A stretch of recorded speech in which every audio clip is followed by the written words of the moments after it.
This is the Invest Like a Billionaire podcast, where we uncover the alternative investments and strategies that billionaires use to grow wealth.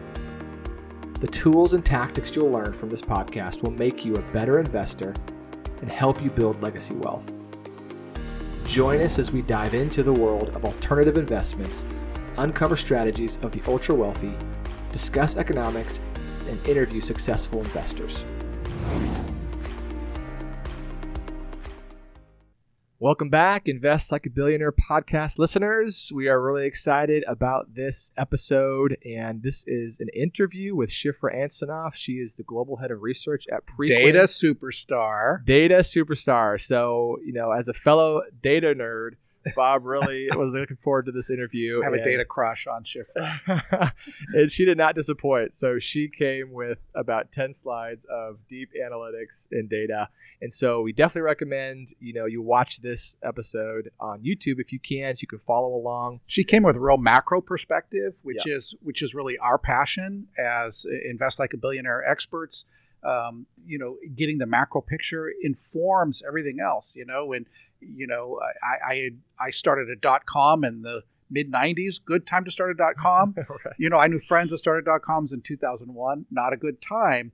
And the point is this, that if you know what time it is and if you actually invest with the wind at your back, it's a whole lot easier to make money, and even your mistakes don't matter as much as when you get the timing right. So that's why we love to focus on economics, and Shifra is an expert here. Let's figure out where the tides are going, where the big picture is going, and then it informs our investment.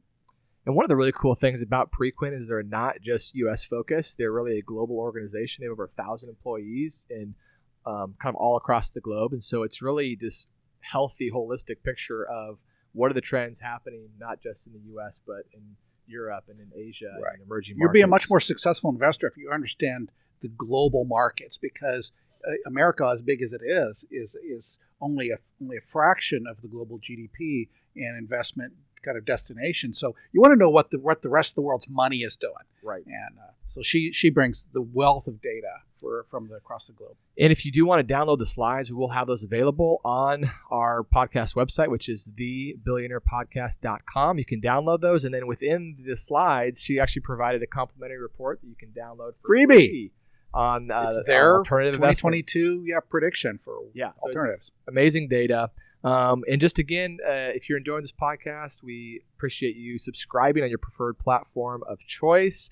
And if you really like the podcast, we love your support through a review. We've actually been propelled into the top 10% of podcasts. And so we're super, super grateful for our listeners and for the support you've already showed for this podcast. And lastly, if you are interested in getting notified about potential investment opportunities, we have an investor club that you can join. If you go to our website, aspenfunds.us, at the top there you can see the offerings tab, and click on that and it'll take you to the investor club where you can sign up to get notified of potential opportunities. So with that, enjoy the episode.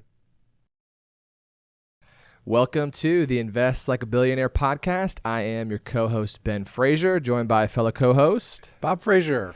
And today we have a very special guest. We're very excited about Shifra Ansonoff, and she is the global head of research. All the way from Singapore. All the way from Singapore. She is gracing us through Zoom virtually here. And Shifra is the global head of research at Preqin. And if you haven't heard of Preqin, she's going to give us a little bit of context about their firm. But they are the juggernaut of data around alternative investments. And so we thought, who better to come talk about the future of alternatives than Shifra. And so Shifra, thank you so much for joining us on this episode. This is like a special moment for me. Here is a true data nerd. And, and if I can say that is a compliment. And oh, I love it. Geek is chic. There you go. Well, Shifra, give us a little bit of background for Preqin, for some of our listeners who may not be familiar with kind of the real scale that you guys have in this space. Absolutely. So Preqin, we've been in the business for several decades, and we call ourselves the home of alternatives. So we really are the go-to for market intelligence on alternative asset classes. And when we're talking about alternative asset classes, we're including private capital, inclusive of private equity, venture capital, real estate, natural resources, and infrastructure, as well as hedge fund asset classes. One of the differentiators for us is we not only do we look at public filings and third-party sources, Freedom of Information Act, given the opaqueness of the market, we have a very high-touch approach where we have researchers staffed across the globe with the goal of forging relationships directly with GPs and LPs to gather information through journalistic conversations. Information that isn't readily available in all markets, whether it might be on the allocator front, what are your future plans, what are your strategies, on the GP front, what are target IRR, what are your returns on the fund level, which they don't have to divulge necessarily. So this is information we take all together comprehensively. We have 171,000 subscribers of Preqin Pro, which is our platform, and we established effectively a network where GPs and LPs can actually identify one another. They find each other on our platform. They identify what they're looking for. And we're also building out a deals database and ESG as well on the private side. Very cool. And how many analysts do you have on staff? There was a huge number when we said it before. Oh, we have 400 plus analysts across collecting not only the third-party sources, but also the journalistic information. You guys really are huge, and a global footprint as well, which I love. I mean, I think I've traveled quite a bit, and America is where obviously most of our media comes from, and most of what we read and aware of. But we live in a global world, and investing, you really need to be aware of what's happening globally. So you guys have this global footprint with 15 offices across the globe. Absolutely. I'm normally based in New York. And really kind of set the context for this conversation, but the whole point of our podcast is really to illuminate this whole world of alternative investments where institutional investors have been investing in these asset classes for many, many decades, and usually very large allocations, but kind of the average high net worth or average retail investor has not. And so that's really our goal here, is just to provide the education and illumination around these things. So talk a little bit about your background too. I'd love to kind of hear. You've had kind of a very cool background working at BlackRock at one point, and now the global head of research. Yeah, so if I would summarize, several decades of my career have been spent on the fintech side. So my focus has always been either providing data or investment technological solutions to customers, institutional customers, and I had the pleasure of working with the front, middle, and back office processes on investment processes with all types of customers, insurance clients, hedge funds, asset managers, heavily through my years of experience at BlackRock. I was with Bloomberg initially, and I also was with Axioma, very premier provider of equity risk models, portfolio optimization modeling. And then I pivoted to Preqin on the alt side, completing that whole circuit of all asset classes, which is great. That's awesome.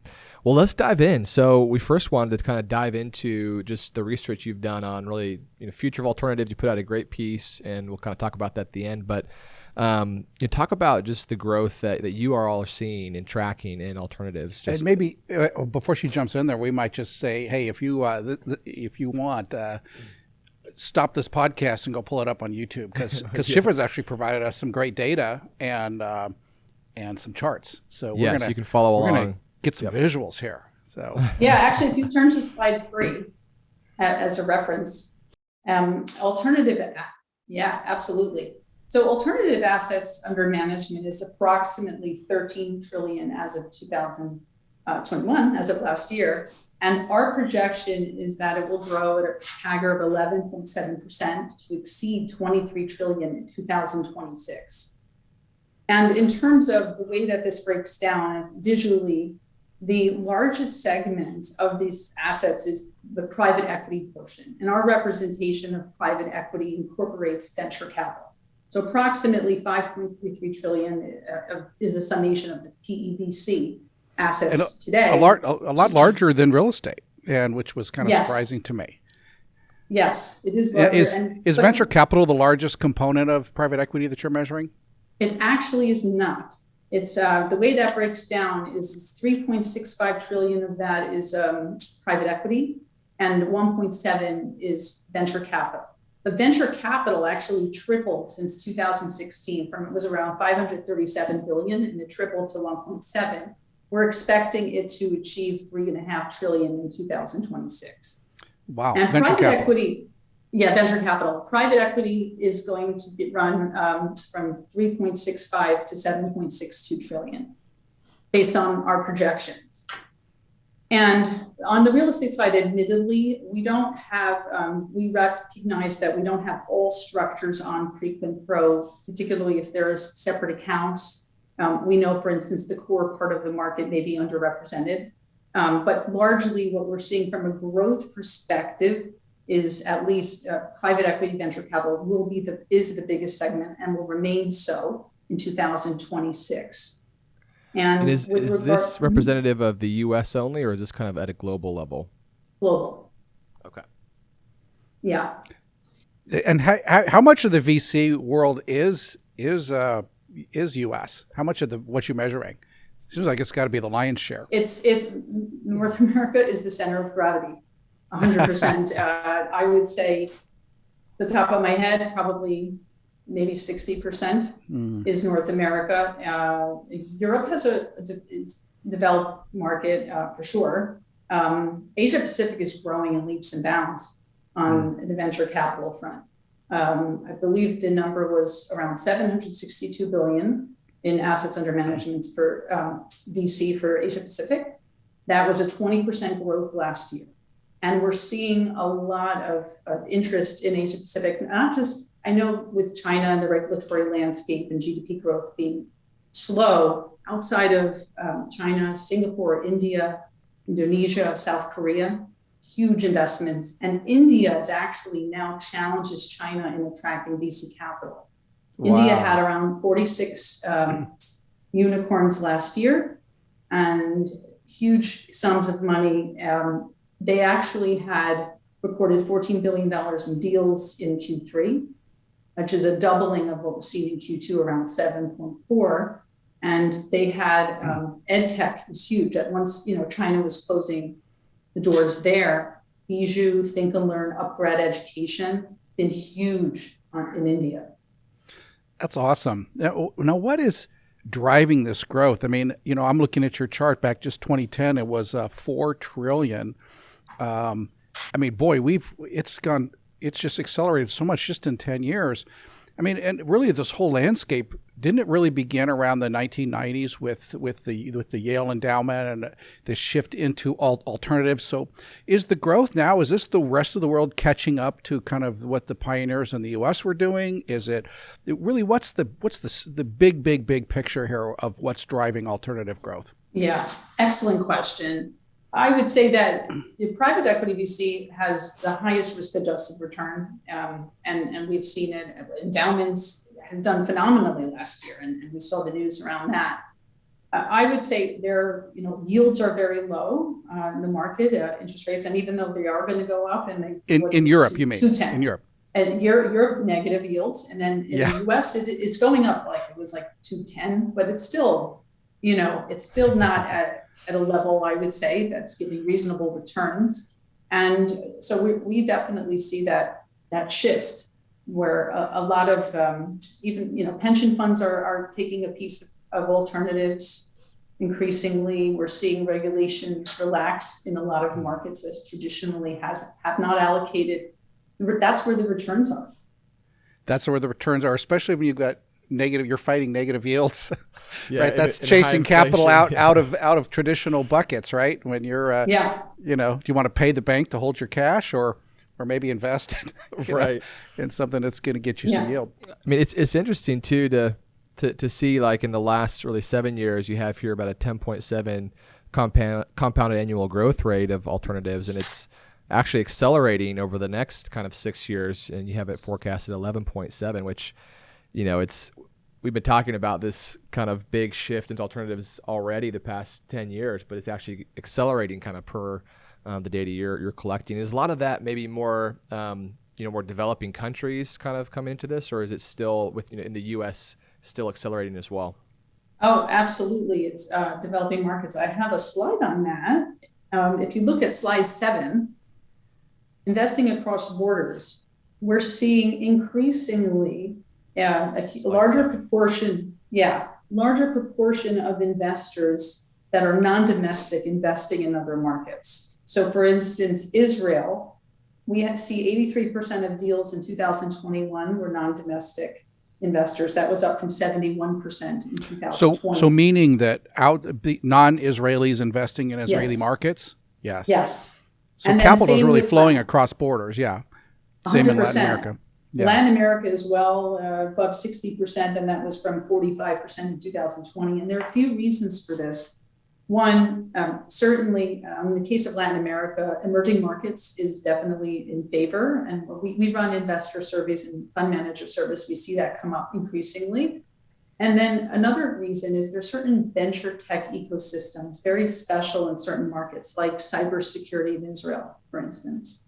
And the other thing that I think personally, looking at COVID, seems to have leveled the playing field. It really didn't matter if you're 9,000 miles away, right?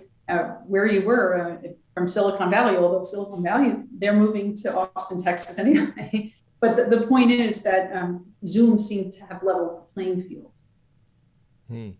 I'd love to go back to kind of the slide 3 and just break down again, because, we've talked about what private equity comprises in prior episodes, but I'd love to just kind of hear, your explanation of maybe what really makes up the lion's share of private equity. I mean, these are generally more mature companies that are either currently public and being taken private, or they can be leveraged buyouts. What are some other things that comprise that world of private equity? Because it is a very, very large piece of this growth. Yeah, it's a large piece. Certainly leveraged buyouts is a huge component. These are longer phase investments. We definitely are in it for the long haul. A lot less risky, I would say, than venture capital. And certainly that's, those are the components that we see there. On the VC side, if I were to compare, much higher risk, if you will, than private equity, earlier stage if you're trying to get in there. And what's driving the kind of higher risk adjusted returns in those kind of that sector? Is it just the leverage is so cheap right now, and these are operating companies that can generate very high cash on cash returns? What's kind of driving that? Amazing question. So we've seen typically we see these markets move in concert with public equity markets. So there seems to be a correlation there. We've seen the levels, although we see levels coming down. A few other reasons that we see valuations high. What we've noticed is that during COVID, or in the last 2 years, there's been a greater interest in allocating to more seasoned fund managers. So we're seeing increasingly fund managers issuing later rounds of different investment opportunities, and there's less flows going to the earlier stage. So or like startup funds. Sure. And so you're paying a higher price for that. Another piece is more institutional flow is coming in. So we're seeing larger ticket sizes on average. And of course, valuations in general. That seems to be, all of this is a triple whammy. Very interesting. And so we've kind of heard this in other areas, but really the flight to quality and, focusing on, like you're saying, the seasoned managers. Is that indicative of anything in your mind of kind of preempting maybe volatility in the markets, wanting to make sure, reduce risk and those kind of things? Totally. And you tend to see that in times of stress. And 100%. One of the things we're also seeing that's interesting, we didn't really talk about, is that on the VC front, we're seeing actually hedge funds and private equity funds actually start to allocate to VC. Increasingly crossovers, a higher preponderance of that. I think we had 854 of those deals in 2021, and that was a rise from, I think, the 500 level in 2020. Tiger Capital, and said they're investing and allocating to VC. And then I didn't show the charts here, but one thing we also charted is that we saw a lot more flows to the later stages, like the B and the D rounds. But then recently Tiger came out and said, oh, well, we want some earlier stage. Given that the values are so high, if they go earlier phase, they might actually do a little bit better. Interesting. Yeah, the VC markets, it may be changing here, right? With the return of volatility of the markets, it kind of shuts down the the exit window, right? The IPO window a little bit. And also with hedge funds, hedge funds have done, it's hard for hedge funds to do super well when the market has been on an unmitigated tear straight up, since 2009, basically. Hedge funds can't necessarily compete. But now with the return of volatility, again, I think it's likely that hedge funds are going to start outperforming again, like they have, in previous periods. Yeah. Yeah, we can actually talk about hedge funds too, if you want to pivot there. If you look at slides. Jump to the private debt, because that was really interesting. Sure. Kind of absolutely. There's a lot to talk about. Yeah, so sorry. All right. So private debt is expected to be the fastest growing asset class of alternatives. 17% CAGR, growing from 1.2 trillion in assets today to 2.69 trillion. Private credit is really, really hot. And it's interesting, if you look at the growth, is that 2020 also had a big year for private credit. And initially the thought was that, and the flows were going to distressed, that, oh, wow, that's going to be big.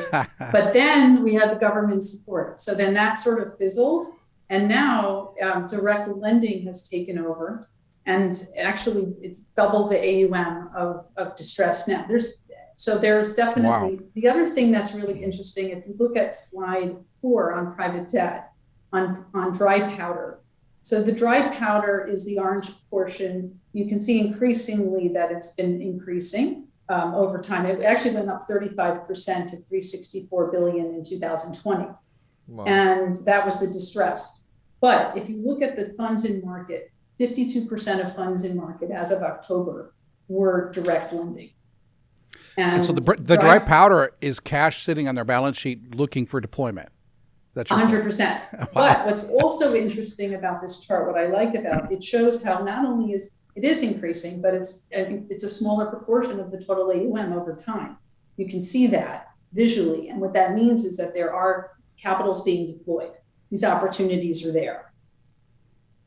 So what's driving the growth in private debt? I mean, I'm trying to think. I'm thinking about what this is. So, we're seeing a lot in real estate space. You got these bridge lenders, that are taking advantage of basically a gap in the funding where the, traditional funding, bank funding, is not meeting the needs with with the advance rates and these kind of things. So the bridge lenders are stepping in.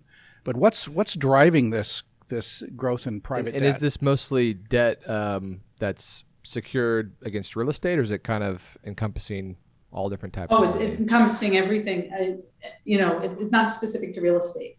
So the private debt, what is a nice alternative to the public markets, particularly, you can get a better yield. So that's the big draw, the alternative there. And they tend to be somewhat protected, actually, even from inflation. There's floating rate element to it. So your duration, it's not like a long-term bond, particularly. So there are a lot of attractive aspects of the private debt market. And we're seeing a lot of deal flow there, very, very strong interest. In terms of, it's a nice alternative to have exposure as well. Yeah, we had an interview with a venture debt fund, a few episodes back, and it's very compelling because you get these really great yields, but they also, and this is lending to venture, more bootstrap startups, but they also get these equity kickers. And so it's, you get kind of the best of both worlds where you're getting a nice yield, you're protected for your downside, but then you do get to participate in the upside if it does happen. So I can definitely see that. They're getting equity-like returns, but debt-like risk. So definitely debt is going to have a big advantage in one, cash flows, right, and two, risk mitigation. Yeah. Talk a little bit about some of these niche strategies. I know you have a great slide here on slide 5 on crypto. Kind of stole the show there. Yeah, we saw the highest inflow in the niche category for hedge funds. So it's interesting. Niche was one of the 2 categories of hedge funds that had more fund launches than liquidations in 2021. The other one was equity. The other one was what? And equity strategies. But in terms of what we see here, it's interesting of this chart. So certainly before the meltdown, like in 2018, we saw huge outflows on the hedge fund side. So investors were gun shy. First half of 2020, in the throes of the pandemic, still some outflows. But given the divergence of and the market dislocations, there were some good returns in 2020. So investors seem to have rewarded the asset class, and we saw some inflows coming back in the second half of 2020 and in 2021.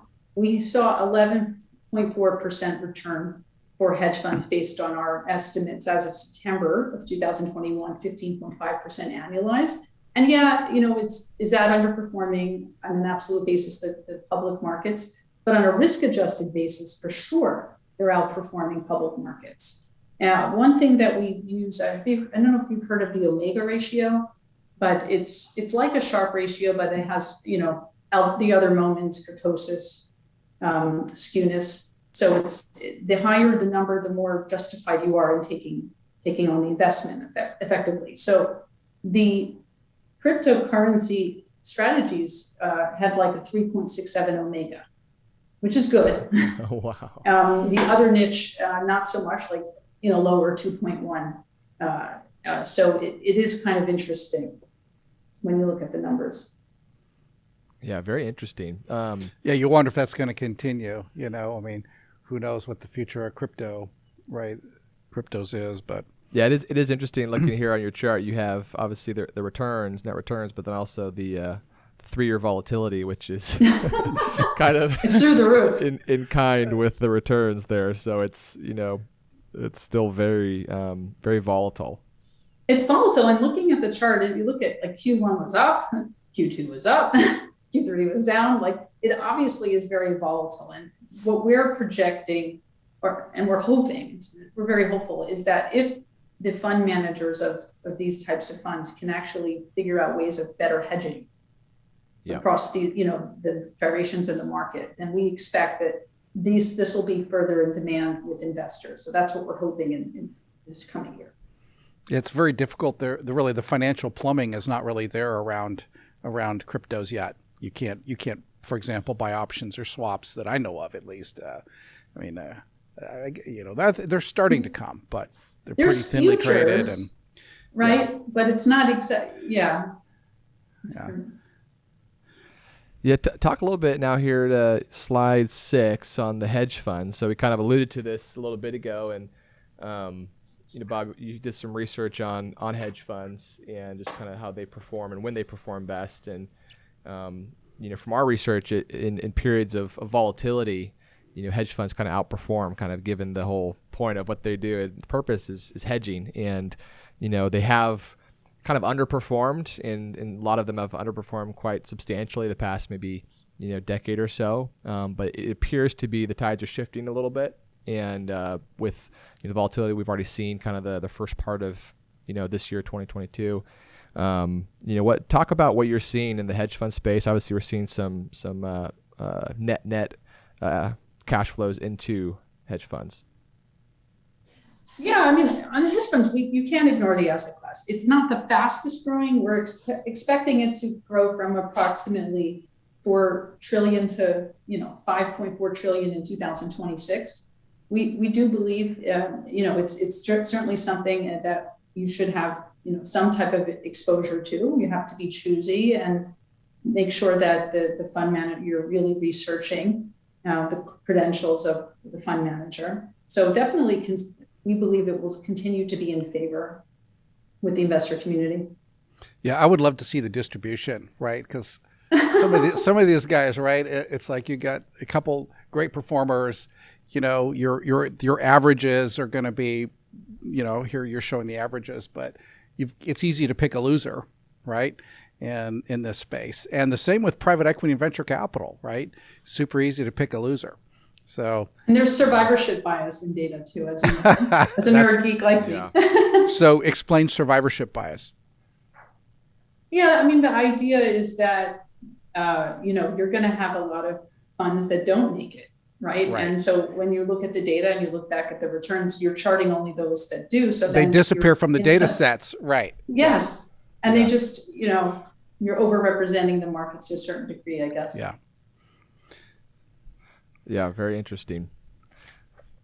So we kind of jumped to the slide a little bit ago, slide 7, the investing across borders. But this is really an interesting piece that we wanted you to kind of highlight, kind of given your position in the market as kind of global head of research. A lot of our investor base is, very limited to just domestic U.S.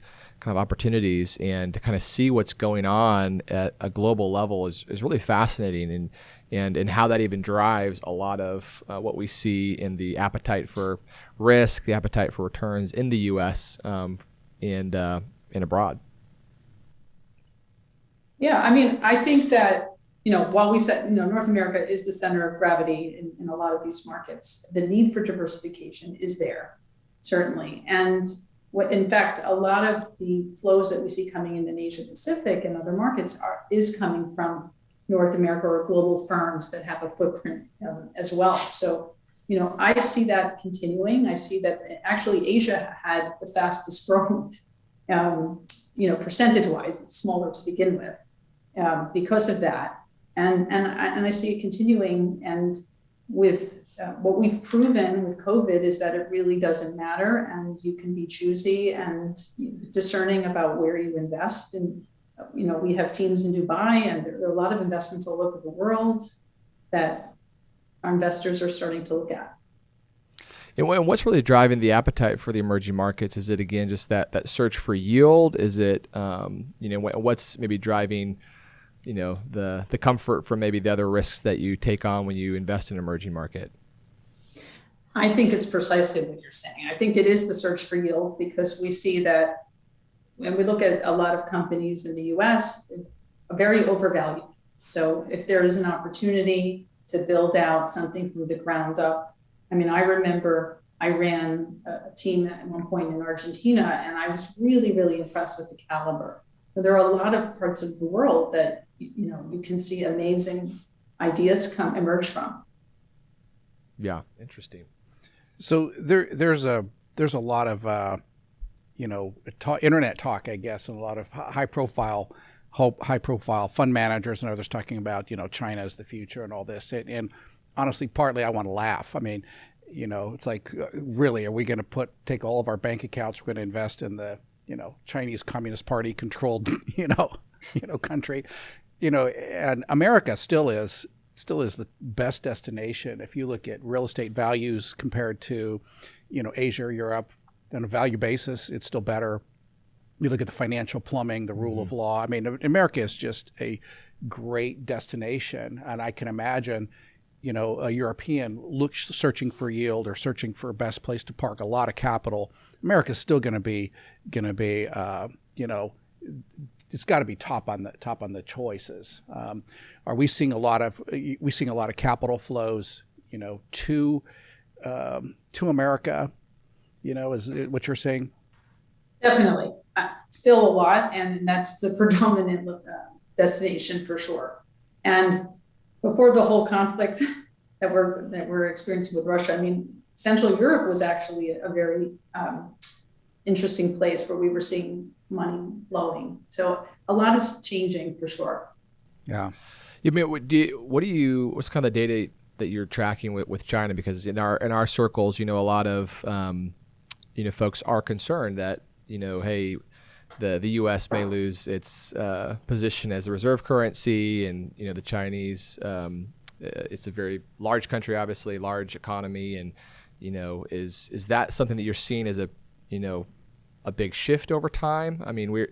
We're kind of on the other side of that argument a lot of times. And I know Ray Dalio just wrote a book on kind of the changing world order, and kind of made this case for why China is the future. Right? America's time is up.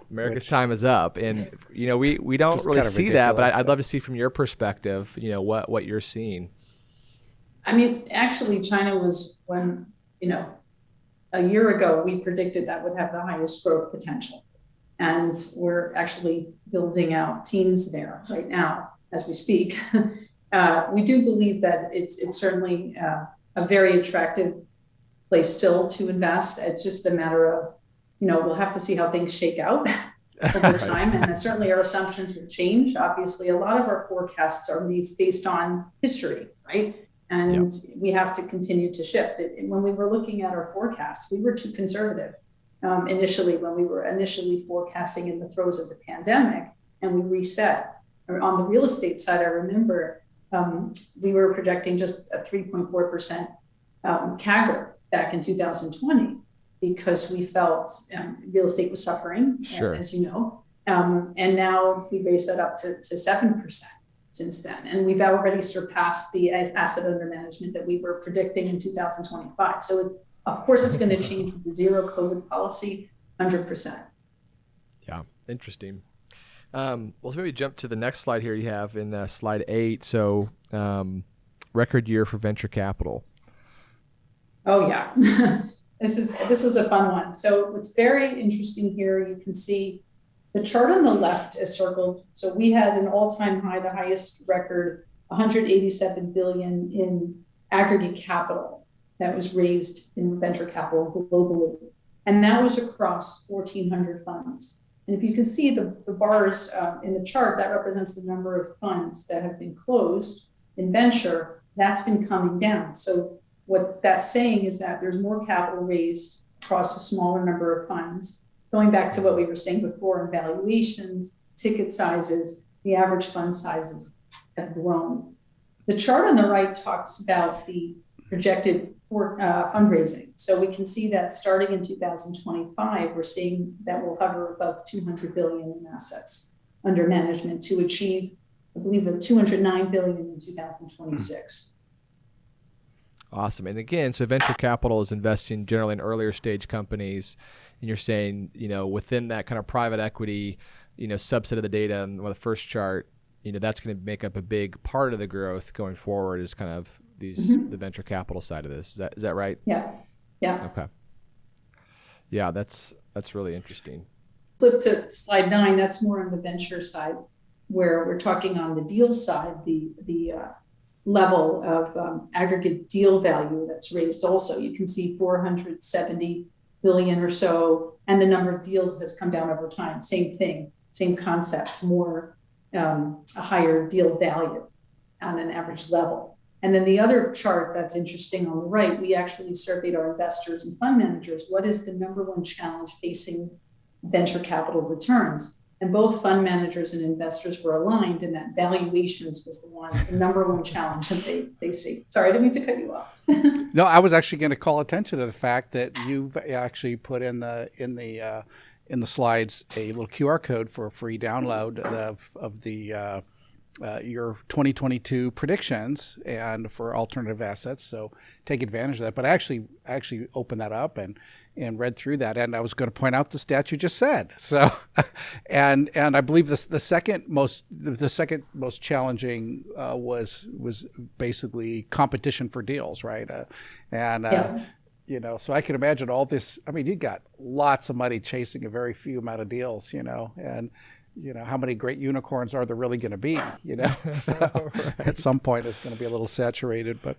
Yeah, it is interesting kind of breaking down the data. I mean, it's obviously simple math. If, they're raising more money, but there's less deals and less funds, to spread it across, then that means valuations are increasing. How much of the growth in this sector is basically just valuation growth, right? Not even, new entrants of, new companies raising capital, but is it purely just valuations and what are you kind of seeing at the? We see primarily valuation. It is very hard on first-time fund manager. It's increasingly very difficult. Actually, there's a chart, if you flip to, for first-time fund managers. Look, it's in the deck. Yeah, slide 13, I think. Yes, slide 13. So effectively over time, we've been seeing first. Now this is representing real estate. But it's the same concept, is that we've seen first-time fund managers struggling. The proportion of funds closed by first-time fund managers plummeted in 2021. So what that really means to me is that if you want to make it in the space and start a fund, you really need to differentiate yourself. well, because a lot of the flows are going to the seasoned managers. We're also seeing another interesting stat, not on there, but in 2011, first-time managers secured 54% of experienced managers' average fund size, 184 million versus 341 million. In 2021, that dropped to 31% of average fund size. So 168 million versus 542 million. So increasingly, that's sort of how we're seeing that play out, not just in real estate, but in VC private equity as well. Is that again just kind of the same driver to kind of de-risk a little bit and go with more experienced managers to achieve better risk-adjusted returns? Is that kind of the same concept? Bingo. That's exactly what we think. Yeah, that's really interesting. I mean, I know this kind of gets more into the economic side of things, but obviously when valuations get this high, a lot of times there's a reversion to the mean at some point, and in the private equity space and venture capital, that's interesting. I mean, it's something to keep an eye on with the valuations there. Yeah, I mean, it seems like we've entered this thing since 2009, where we've ended the business cycle, or there's been an attempt to end the business cycle through monetary policy, right? And it's just keep rates incredibly low and keep incredibly the QE programs going, et cetera, and just markets go up. We love inflation as long as it's dealing with our asset prices, right, and not our consumer prices. And so, it's a regime change, really, because it used to be you could see, you had a pretty clear business cycle, and it's easy to buy at the bottom, and now there is no bottom, right? It just keeps going up, and so it's an interesting Actually, you time. mentioned inflation. Inflation's interesting. If you want to talk a little bit about absolutely. that. Yeah, please. So slide 10, this talks about venture capital. So we've run empirical studies to measure the impact of inflation on various asset classes and alternatives. What's interesting is we didn't see a strong statistical significance at all with VC and inflation. We see it more with private equity on the leverage buyout side, right? Because the cost of cash. Sure. But on the VC side, rather, we see the aftermath. So in an inflationary environment, governments will raise rates. And at that point in time, investors tend to allocate away from the riskier asset classes to interest-bearing securities, which makes sense. Now, the chart on the left, it represents that as rates go up over time, you see that the aggregate capital raise goes down, although it's not a very strong relationship, as you can see there. The chart on the right shows a similar concept, but with the number of deals that have completed, and you can see fewer deals are completed in a very high. Explain that to me. Why, when interest rates go up and inflation, why are there fewer deals happening? Valuations in general, when you have a higher rate, they'll come down. So, that seems to be contributing that makes there. Sense. And this is venture capital, so it's not private equity that'd be impacted by the kind of weighted average cost of capital, or this. This one happened to be VC, a chart that I showed, but private equity, we do see more a stronger statistical significance. Sorry, like it's coming in my mouth. But yeah, we see a more empirical relationship there.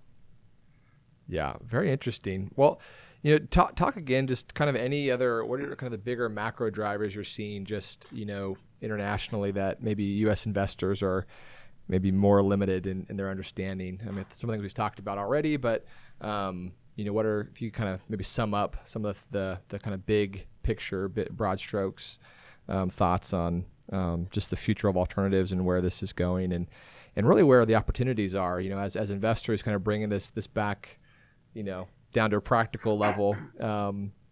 We all want to, outperform on the upside and underperform on the downside. And, what are the opportunities maybe for investors to look into?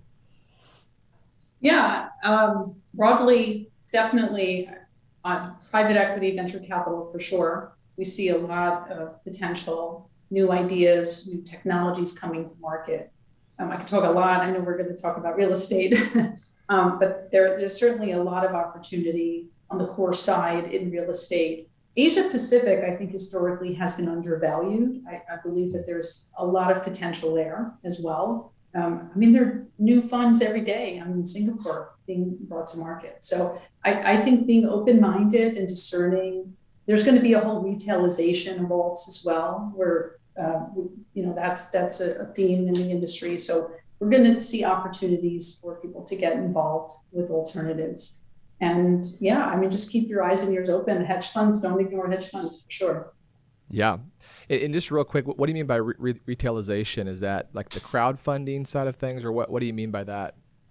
There are opportunities where these are some themes that we're starting to hear about emerging on the institutional side, where we'll be able to allow retail investors to sort of have a piece of the pie, if you will, certain types of vehicles and products with some exposure to alternatives. It's something that we're exploring a bit right now.